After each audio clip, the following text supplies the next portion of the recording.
Broadcasting from the business capital of the world, this is the Podcast Business News Network. Welcome back to Spirit Hands. We are here with Christina Bell, who's our licensed massage therapist and owner of her own company. Again, it's Spirit Hands Massage and Artistry, and she's from Clear Lake, Iowa, helping those around her with effective touch, relaxation, and so much more. Christina, would you mind doing the honors and tell us a little bit more about what you do? Good morning, Jill. Hello, audience. Thank you so much for having me.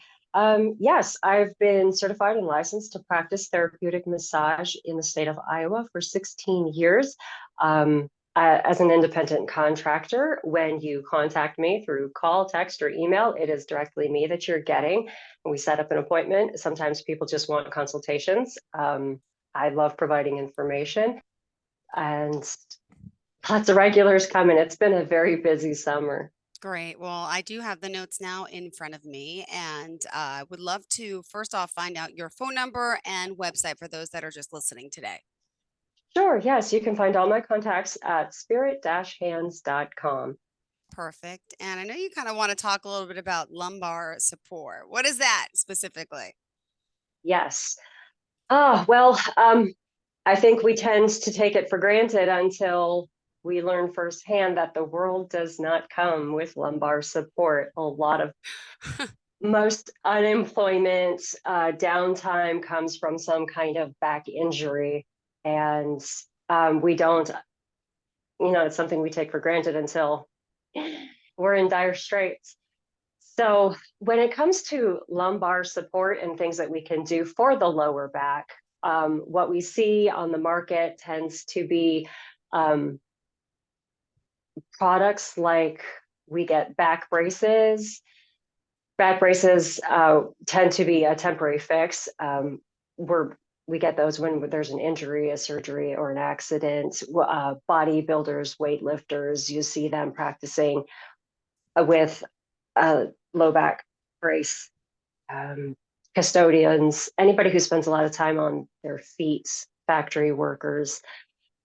But it's just a temporary structural support while we're doing the activity. We're not meant to live in back braces. I'm sure you've experienced that with your recent wrist debacle, Miss Jill. We're not supposed to live in a brace, are we? No. What happens if we wear it for too long? I feel like it's doing more damage than good for sure. Any type of brace, right? Or then our body Yes. gets so comfortable in that position and it's never going to heal. No, yeah, it's really good for like temporary constriction, especially if there's acute inflammation going on there. Like I said, the temporary structure, but we're supposed to take breaks in and out of the brace. Especially, while we're doing the activity, it's good, but then take it off and rest, because immobilizing that area of the body for prolonged periods of time actually it becomes a crutch, and it does, like you said, more damage than it does good. So it's not intended to be full time. But with lumbar support, we also see on the market, if you want to do a Google search, you see a lot of chair supports, pillows, people who spend a lot of time driving in automobiles, truckers, little wedge pillow at the small of your back. Kids, yeah, it really does a world of good. But again, we don't want to sit for too long. We don't want to be in that position for too long. A happy body is a moving body.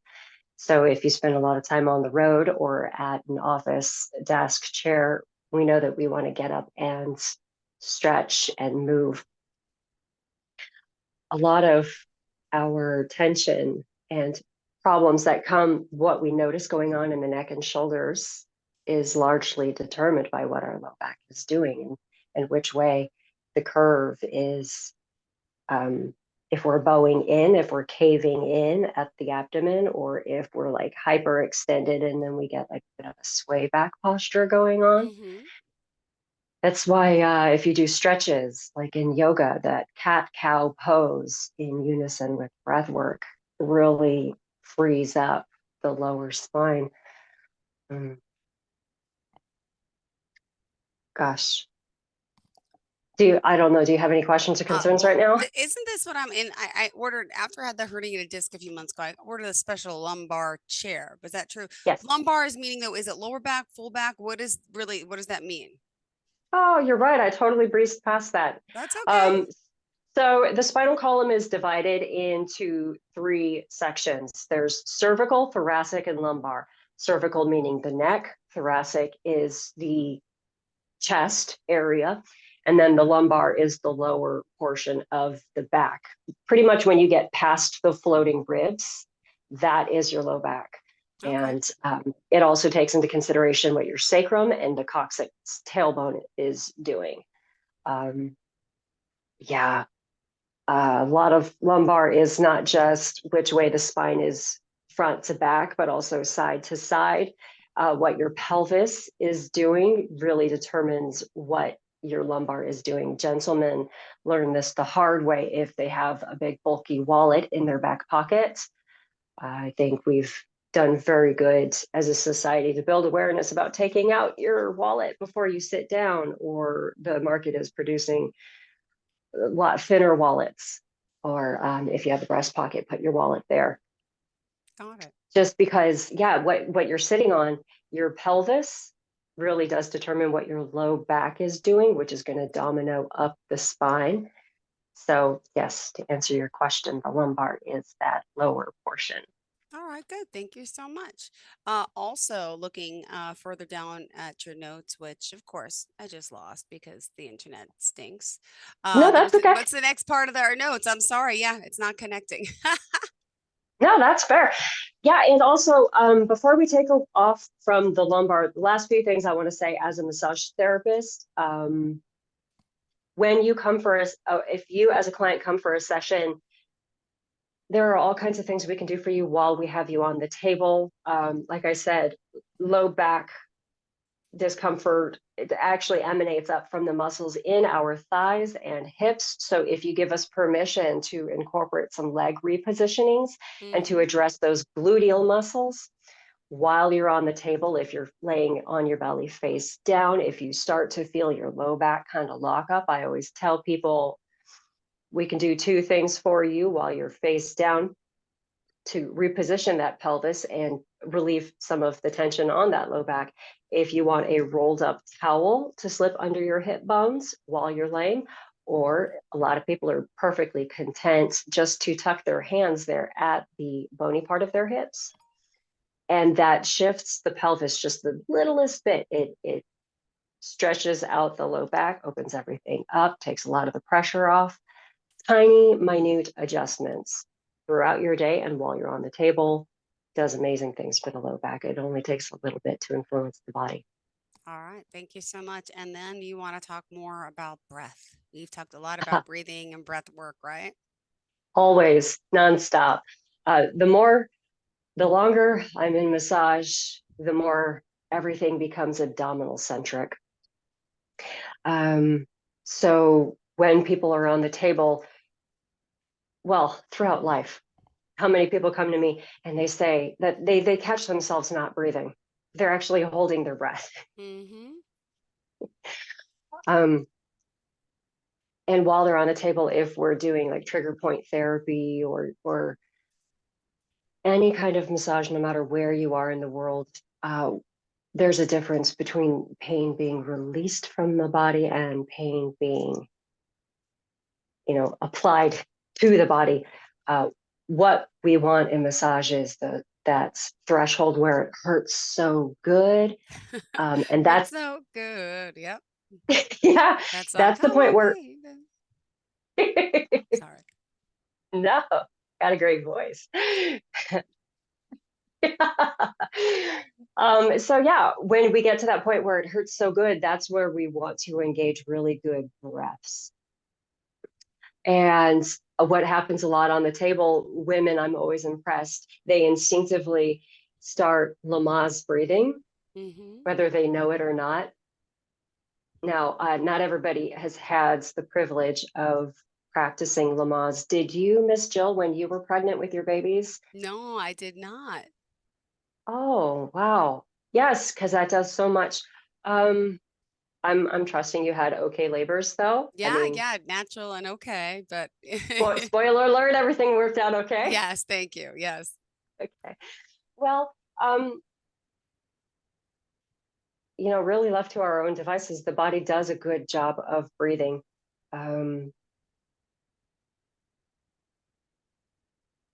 but there are times, like I said, people tend to hold their breath on the table, and a Hmm. really good present massage therapist is going to cue in and prompt you to remind you to breathe. Um, Again, belly breaths, not so much with the chest and shoulders, those are secondary muscles. We want to breathe with the belly as if it were a big balloon, swelling and contracting with ease. Um, Really good practicing tool I like to recommend. Can you see what this is, Miss Jill, for our Balloon. audience? Yeah, it's a regular latex balloon. I have some of them It is laying around from last Halloween. it's actually not to be underestimated. An average balloon is a resistance band for the diaphragm, for belly breaths. It does wonders. And I actually keep a bowl on hand because I like to pass them out to clients if they want. The best breathing, like I said, uses a full belly.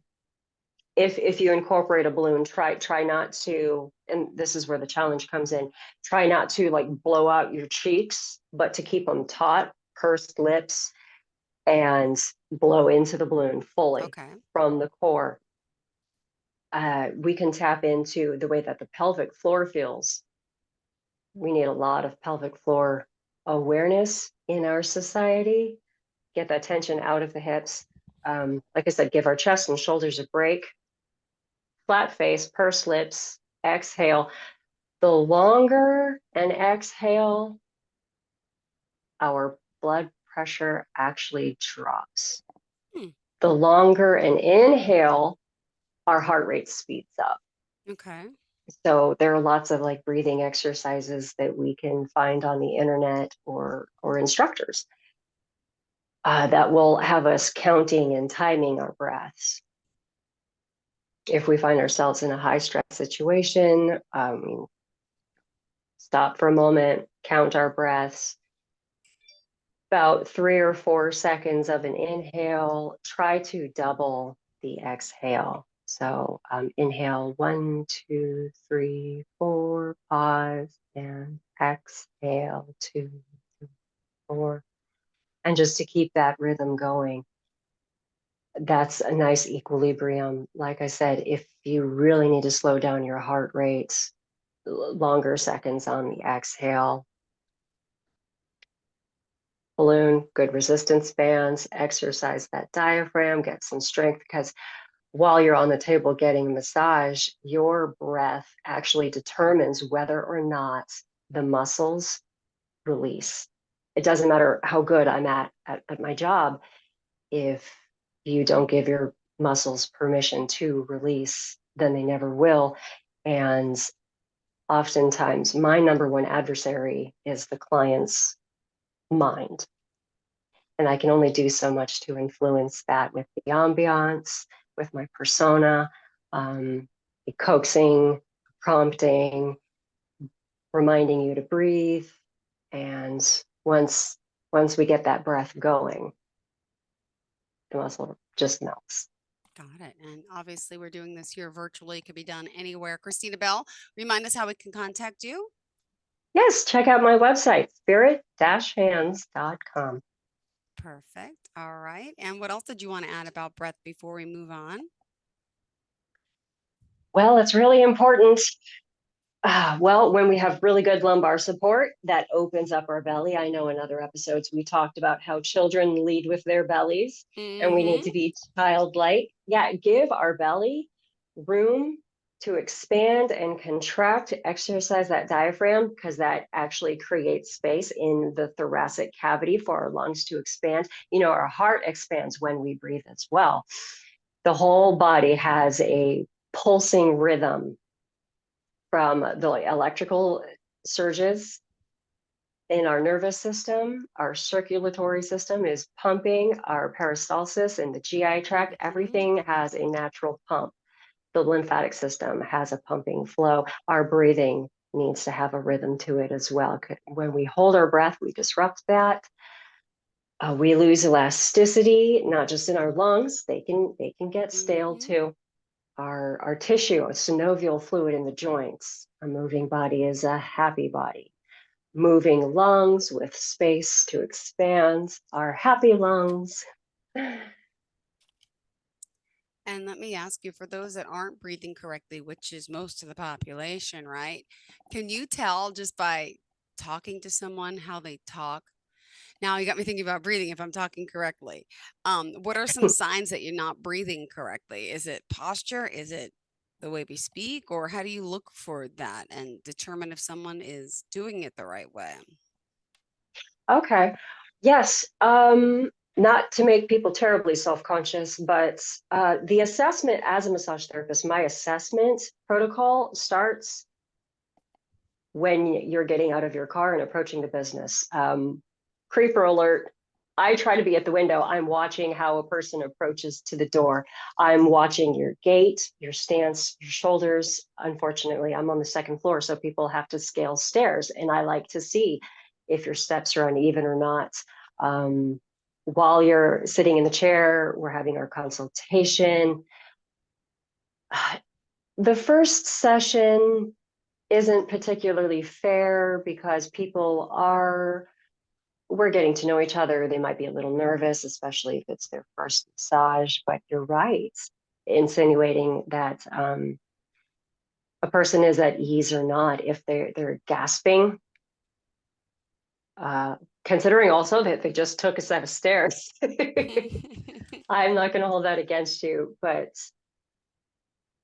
if I watched your shoulders and your chest, if you're a chest breather, if you're a mouth breather on the table, that could actually indicate if there's like tongue thrust, dental issues. Mouth breathing can kind of jack up the oxygen, carbon dioxide, pH levels in your body, which is going to affect your nervous system and your muscles. But yeah, I'm always watching while you're on the table if you're breathing with the low back.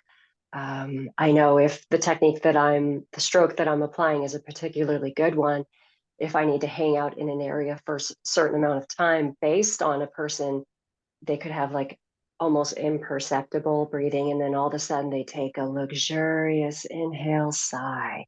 I'm like, okay, yeah, that's a pretty good cue. I'm on the right track here and I don't have to speak up. Um, my goal is I want people to fade off into la la land. And the less I speak, the greater chances they have of doing that. Aw, So I'm always looking for subtle body cues. You're right. okay. And with breathing, I know you also wanted to talk about, is it deep tissue massage or some other topics, or we still have a lot more to go with breathing? You tell me. Well, I feel like I have a monopoly on the conversation here. I'm sorry. Um, so I like to be a little controversial and propose to people, what if I told you deep tissue massage is a technique, not a pressure? Okay. Yeah, yeah, get people thinking there for a minute. Because when clients come to me and straight out the gate in call, text, email, they say, I'm looking for a deep tissue massage. Can you do that? Mhm. Any massage therapist who's worth their salt is trained in Swedish as well as deep tissue techniques. Deep tissue is not a pressure, it's a technique because we have superficial tissue and then we have deep tissue. Now, the muscle belly isn't actually all that big.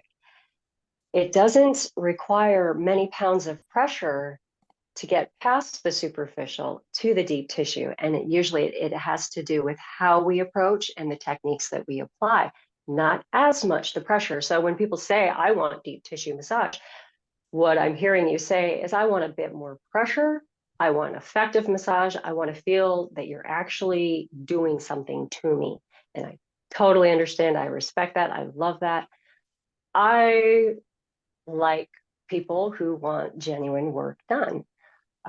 The only time a person actually needs exclusively Swedish Mm-hmm. massage is if there's a medical condition, if they have like acute inflammation, rheumatoid arthritis, um, multiple sclerosis, fibromyalgia, depending on their pain threshold.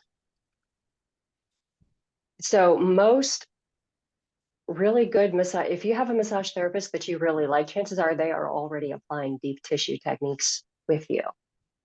Got it. All right. Good Hmm. to know. Mm. I mean, how often should we be doing this? I mean, what if you spend months, years not getting it done? I mean, what are some of the things that are happening to us? Let's talk the benefits of massage and then people who aren't doing, what are the benefits they're not getting? So it's the same kind of concept. Hmm. Absolutely. Yeah, there's such a thing as muscular amnesia. We get locked in a hypertonic state. The muscle literally forgets how to relax. It is in a state of constant contraction. And I've actually had a very interesting summer. I've had a very severe case of scoliosis coming in, torticollis. Wow. And in a single session, these people are walking away standing upright. Amazing stuff to see. Uh, so if a person hasn't had a massage for a prolonged period of time, they're going to feel it. And it's not just in your body, it becomes in your mind as well. People in chronic pain. Um, yeah, pain can make somebody into something that they're not. So stress is who we think we ought to be. Relaxation is who we really are. So if it's been a while since you've had your massage, bear in mind you're going to tell that to your massage therapist so we can approach it cautiously. We don't want to come in bulldozing your tissue, kind of like lifting weights. If you haven't done it for a while, you can't expect Yeah. to bike miles, run a marathon, deadlift 500 pounds. You're going to have to ease into it. Your muscles, they're not going to be conditioned for it. They're not going to be able to perform, and you're going to be in so much pain the next day. It's the same with massage. If you haven't had one for several months or years and you come in expecting to get bulldozed, which I never recommend, but Mm-hmm. if you say, I just want, you can't hurt me, give me all you got, deep tissue. And then the massage therapist just gives you exactly what you asked for and they pommel you to death. And then you have rhabdomyolysis the next day and you have to go to the ER because your tissue's actually imploding. Scary stuff can happen. So we're going to want to approach it cautiously, carefully. It doesn't take that much to get the muscles to relax. And it's best to approach it cautiously so it doesn't backfire. Does that make any sense? Mm-hmm. No, it does. Thank you. I haven't spoken to you in a little while. I had a massage a few weeks ago for the first time in a Yay! while. Yeah, at the nail salon. I did an Cincinnati! hour. I did two of them actually, two hot stone massages within 2 weeks apart. And it felt so good. Yeah. Oh, okay. So my question is, did you go to the same location both times? Yes, I did. Did you get the same massage therapist both times? Yes, but it felt totally different, which Isn't that wild? Tell me about baffled that. me. It was better the second time. The first time, and I said I want deep tissue. It just whatever she did the second time was way better. Or maybe because it was so long that I went without a massage, I didn't really understand. I was too focused on this is, weird. I haven't had this done. So the second time I think I was more relaxed. Also, I'm going to point out though, the second time they're getting to know you better. True. You're right. Yeah. Yeah. Yeah. And I'm always exploring. I hope everybody else is too. How does the client carry their tension? What is habitual and what is just a fluke? The more people come to me, the longer, the more often I can actually track patterns in our session notes to see what's normal, what's not normal. I've had people coming to me for so many years. I can tell automatically if they've been driving too much in the car or if they've been stressing, Mm-hmm. high emotional stuff and where they're carrying it in their body, what's normal for them as an individual and what isn't. So the more you get a massage with the same therapist, the better we get to know who you are and how to treat you. See? All right. Interesting. Cool. All So right. tell me about your hot stones, though. What makes hot stones different than a conventional massage? Well, I didn't know. I just chose the extra at the end, and it was so cool. I like the sound of it too. But they heat them up, and they go on your back, the sides of them, and they got more stones as they went on. I guess because they get cold, they put them down. They got more because I can't see.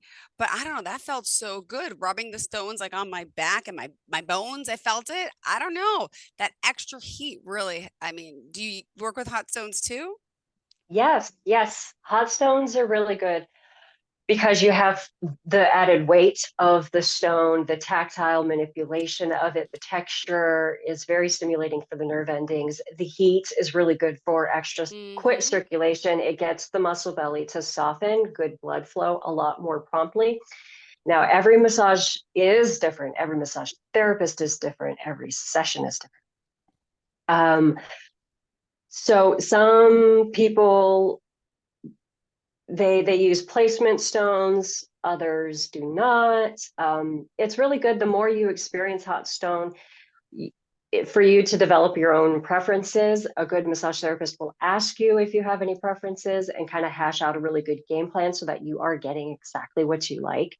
Now, a very good happy medium that I find providing for my clients is, okay, so let's take the left shoulder. I'm going to spread the oil, use a hot stone, warm up that tissue, and then I'm going to go in with my hands, wring out any extra knots or the lactic acid in there, and then I want to follow up with a hot stone again before I move on to another area of the body. So it's kind of that 3-part application. I mean, with the stone, we're doing a lot of the same manipulations, the compression, kneading, trigger point work. There is such a difference, a marked difference using the stone versus my hands. And clients really respond to having both incorporated into a session. Got it. Well, thank you so much. I can't believe we are out of time. Oh my gosh. Of course. As always, please share how we could reach you. My goodness. Thank you, Ms. Still, so much. My name is Christina Bell. I'm the owner-operator of Spirit Hands Massage and Artistry. That's spirit-hands.com.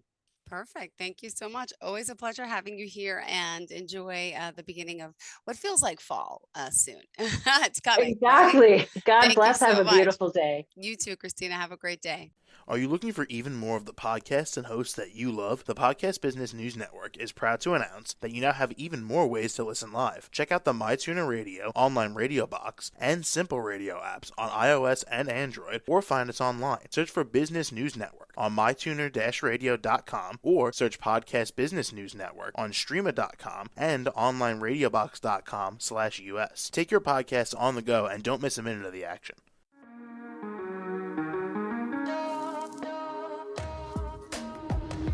Broadcasting from the business capital of the world, this is the Podcast Business News Network. For nearly 2,000 severely injured veterans, everyday life has become filled with barriers. Day-to-day simple tasks can become pretty daunting. I have to carry my chair up 2 flights of steps or have somebody do it for me. What scares me the most is just the falling. When I'm struggling with my house, I think, to have that one great barrier just knocked down, I mean, it's crucial. Home for Our Troops is a wonderful nonprofit that builds a mortgage-free, fully adaptive, handicap-accessible house. And there's no catch. It'll be our very first home that we've ever owned. This is a game changer. This is where your life begins again. We need you to join us in completing this important mission. Please visit hfotusa.org and help build homes and rebuild lives. Because of you, everything's going to be okay.